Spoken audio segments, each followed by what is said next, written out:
Hey everyone, how's it going? Welcome back to another Walking Dead review. So this is my review for The Walking Dead Dead City Season 1.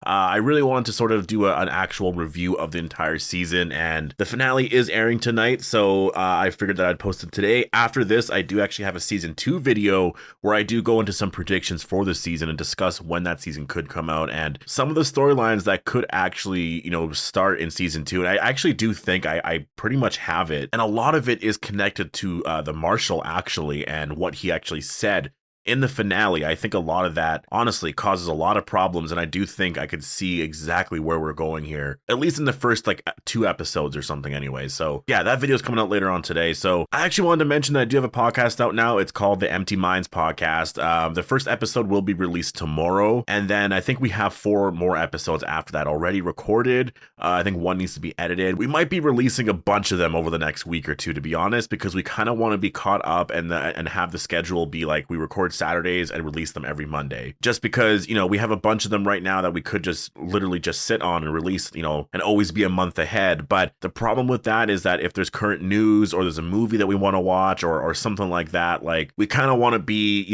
just like up to date and stuff and have that, out for the Monday. So we'll have to wait and see. But yeah, if you're interested in the podcast, the link is in the description. I hope you guys subscribe to our YouTube channel, and I guess it will be available on Spotify and all that. But yeah, so let's talk about Season 1 here. So I think this show did a really great job at setting up the entire universe here and sort of introducing how The Walking Dead is going to look and sort of feel going forward. And it has a very cinematic feel. It feels very different from the show, but it also feels very similar to the show in terms of its writing. And so I'm actually a huge fan of that, because I would say the final season, at least the last couple of seasons, it looked and kind of felt like The Walking Dead, but the writing necessarily wasn't a lot like The Walking Dead. You know what I mean? I think the writing, for the most part, it was still good. It still worked. Like, there was still a lot of great moments. And I just think that there was a lot of rushing of material because of, I know things were sort of changing there at the end. Like, they announced the spinoffs and stuff, and everything kind of changed. And then, there was the final season. They thought that they were going to be going for a couple of more seasons. And so they had to rush all of this stuff out in the final season. And it just became a whole thing, right? So I could see how some of that stuff definitely affected the final season, because season 9 and 10, writing wise, was honestly really great. Like, I didn't have a lot of issues with it for the most part. Obviously season 10 at the very end, there were some issues in terms of, it wasn't necessarily the writing. It was, I guess it was the writing. It was just moments that we wanted, from the comic, and we wanted really epic moments like Beta's fight, right? Like, we wanted that to be like a 5-10 minute, even 20-minute scene where it was just like really epic, because it kind of felt like the Whisper War was building to a moment like that. But in the show, it was like 10 seconds or something, right? Like, it was so short. So I think Dead City overall, I think is sort of, it's reintroducing very small scale stories, and it's really focusing a lot on the characters. And that's why I say, like, look wise, it feels very different from The Walking Dead in terms of it's just very cinematic looking now, right? Like, it's sort of on par with a lot of like top tier content nowadays, but it has the same writing that it used to have back in the day. And the writing, for the most part, honestly, I have a couple issues with this season, but for the most part, I do think this was a very phenomenal season. It's really setting up the universe really well. And I think this next phase of The Walking Dead will be very memorable and worth watching, and could even be better than the last era of The Walking Dead. I know there's going to be some issues with that, because the first 4 or 5 seasons of The Walking Dead, a lot of people see no issues with, but there were a few issues. There was still some very iconic moments there, but I do think what's to come in this next phase could be even better, right? If Rick and Michonne are more involved than just like the one season. Even with just the one season, if it ends up just being that, there could still be some really iconic moments there, and we'll have to wait and see where the story overall goes, right? But there's going to be a lot of really cool stuff here to come, I imagine, and I'm sure they have a lot of reunions. I'm sure that they have a lot of stuff planned with Dwight and etc. So I really enjoyed this first season. I really did. I can actually go back now and rewatch this entire first season here, and the last time I really felt like that with the show, really, I think, was season 9. Like, season 9 was one of my favorite seasons. I think it is even my favorite season of The Walking Dead. It was just so great. I think Angela King did such an amazing job. She's like, I would say, my favorite showrunner out of the entire show. Like, Frank Darabont's definitely up there. He could still be number 1. It's kind of hard to say. I don't know. I really like Angela King's writing, and I really like the fact that she made The Walking Dead feel a lot more grounded again. And yeah, there's some issues there with the final season. I get that, but I do think a lot of that was due to scheduling and stuff. Now, the 2 main characters here, Maggie and Negan, so how are they this season? Well, I will say, I think Negan has sort of returned to form, and it was really nice to actually get so much with him and spend so much time with him. The final season, he just felt a little different, and Negan in general, just for the last however many years, has been on a sort of redemption arc. At one point they were saying it's a redemption arc, and then it started to turn slowly into like, is it a redemption arc? Can you really be fully redeemed? And now it's sort of turning into, well, he's always sort of been that person, and he was just sort of like faking a lot of things, when he was the savior leader at that point. But now he's changed a lot. He's not like that anymore. I mean, he could sort of tap into that if he wants to. Obviously, we saw that in episode 2 and in episode 3, I guess, right? But I just thought that what we got from Negan in this episode really, really, I think, was the character. It's the character that we all know, and it was the proper focus on this character. And the same thing with Maggie as well. Maggie, I think for the longest time, the biggest criticism I would say for Maggie has just been like, she's sort of defined by Glenn's death, right? And she hasn't had any meaningful character development really, besides processing the trauma of that. And I actually really, that's the thing too, is that can be a criticism, and I understand the criticism of that. But I also think that that's also a legit storyline for her because of that traumatic event. Like, that is very traumatic to go through. And it's going to take you years and years to process that, especially if you're the parent and you're now a single parent because of it, right? You have to raise your son alone now because of that. And there's always that constant reminder that person is able to walk free. Like, you're going to be going through this forever and ever. Like, it makes perfect sense that that moment has defined her for that long because she's having a hard time processing it. But this was the first season here or like the first time where she's really starting to realize I can't let that define me so much. And it's her son that actually calls her out on it, right? So I really like that. I think what they did with Maggie and Negan was perfect because they also touch a lot on, moments aren't so black and white.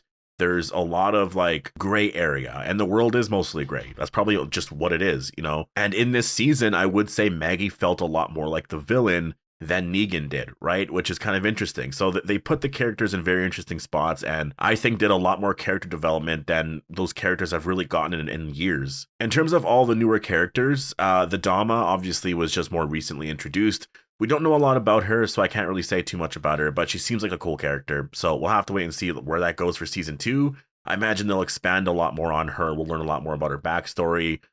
Just who she is in general in relation to New York City and how she got there and all of that. The Croat was just an amazing villain. I'm honestly a huge fan of the Croat. He was just so much fun to have on this show. I'm glad he survived. I'm glad he'll be there for season 2. I think honestly he works so perfectly with Negan in the sense that he will do everything that he says, right? So I'm excited to see that again, like just to actually see what that relationship will be like going forward, because the Croat in the finale, he kind of like just apologized for everything. He was like, yeah, you know what? I went too far, and I'm sorry for that, basically, right? So it'll be interesting to see how that relationship is going forward, because like, I don't know, does Negan start to like care for him a little bit, because maybe he starts to realize just more of who he is. Maybe he starts to feel really bad for him, and like, you know what I mean? Like, things could change in weird directions. Like, we'll have to wait and see where we go. But it's kind of cool to have him as a character. Besides him, there was the Marshall and Ginny, and then obviously there was the other group, and I guess there was Herschel as well, even though Herschel, I mean, I guess he kind of feels like a new character here because the actor is new, right? Like, because he's been recast for this. But just to touch on Herschel, I think the actor is perfect, honestly. He didn't really have a lot of scenes there, but I thought with what, he did in general, I thought it worked. And with Ginny, obviously she played a really important role here in the story. I'm actually interested in seeing just what she does in season 2, because she talked at the very end, right? And first of all, that whole thing of her not talking was very, very interesting. There's a lot of debate, about, whether or not Negan actually did kill her father. Like, I watched the scene over and over again. I'm pretty sure he's lying to her. Like, I'm very, very certain that he's lying to her. There's no way that he just like told her that in that way, because there's like certain things that he's saying where he's saying it in a very harsh way. And I'm like, there's no way he's like actually saying it to her in that way. And he's delivering like that news to her in that manner. Like, there's no way. So I do think he sort of lied to her about it. But that's the thing too, is Ginny might just be like thinking that that's exactly what happened, right? So we'll have to wait and see where they go there. But Ginny, and Herschel, I thought were amazing. Marshall, or I keep calling him the Marshal. His name's actually Pearlie Armstrong, but the Marshal, I actually think is going to be a much better character in season 2. I will say for this season, there's parts there where I was like, I really like this character. After episode 5, I just thought, yeah, you know what, this character I think is going to be a really fantastic character. But in the end, he didn't really do much. Like, he just sort of went back, and he brought Ginny back. And again, I really like the fact that he did that. I mean, the story was focused more on Maggie and Negan at that point anyways. They sort of had to wrap a lot of that up. But the Marshal didn't do too much overall. But he was a very important character, I will say. And I think for season 2, he's going to be a very big character because of what he actually said. Like, he lied to the other marshals about what happened to Negan. And I think when they start to realize that, New York City and the people there are run by Negan and the Dama, and just how that affects New Babylon, they're going to question him and be like, I thought you told us that he died. That's why I think a lot of what happened in season 1 was just a lot of setup for season 2 in terms of just his character and how important he will be for the story. So out of all, just all the characters in general, I'm a huge fan of. I will say the new group, I guess, is probably the one thing I have an issue with. So we were introduced to them. A lot of that was fine. The deaths of, I believe her name is Omaya, and then the other character, I think his name was Tommaso or something like that. I could be literally saying that all wrong, but their deaths I thought was fine because it was very surprising and all that. But the issue I have overall is that Luther's death, which again, Luther, I really love that character. Like I was saying, oh man, I hope he's a part of the show going forward. And he just seemed really cool. And he just had that sort of blunt way of sort of expressing himself. Like if he disagreed with you, he was going to let you know. And he did, and I really liked that because there was that dynamic there with all the characters. And his death, that scene, I mean, what Negan did with the cheese grater and stuff, like that was just insane. Like honestly, a very memorable scene. But I figured that scene would matter more. I thought that the fact that Negan killed Luther would somehow affect maybe his alliance with the other people in the group, right? Like maybe like they would find his body and they're wondering what happened to him, this and that. And nothing really came of that. It just felt a little off. And I think that they should have explored that a lot more. But I guess you really couldn't do that because Tommaso, I believe his name is, had this whole thing set up with the Croat. And that's sort of why they knew to go into the sewers, right? And they had a lot of that set up there. So they couldn't necessarily get into it because they already had a lot of that drama there written. But I just think that it was a missed opportunity to sort of create some more stuff, create some more conflict here, and just do something a little more interesting. And maybe they didn't really think that death meant a lot or would mean a lot overall, but like when you're seeing the scene, like afterwards you're sort of thinking, well, what's next now? Like what's actually going to happen next? Negan just killed somebody in their group and he was about to out him, and he did that to keep that a secret. I just wish that there was a lot more there. I really do. I was sort of disappointed with that. The main story of this season obviously focused on Maggie trying to get Herschel back, and in the end the reveal was that she made a deal with the Croat and all of that. I think that honestly, as a story here, worked perfectly well.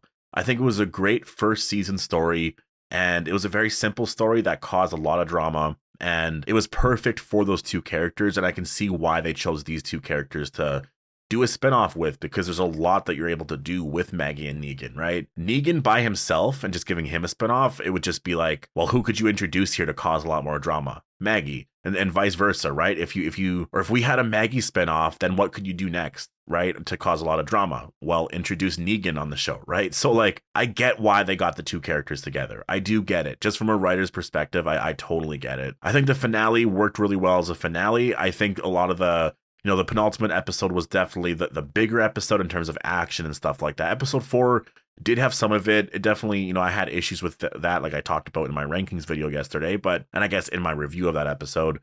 But overall, the first 3 episodes definitely set up the characters really well in the story. The last 3 ended a lot of those storylines slowly, and it set up season 2 really, really well. And so I think the writing and the direction, the overall vibe, I think this is honestly a very, very like close to perfect story here. And if I had to rate this out of 10, I would probably rate this first season a 9 out of 10, because I like the overall feel of the show. Like the intro to the show, it was very different. They actually gave it an actual song. Like I've been wanting that forever with The Walking Dead. Like they just keep doing like short little intros. Like for Fear the Walking Dead, it's always like that short little sound effect thing with like an animated thing of certain characters per episode. And I'm just not a fan of that. It just feels like you're not being that creative. World Beyond kind of had a very similar feel.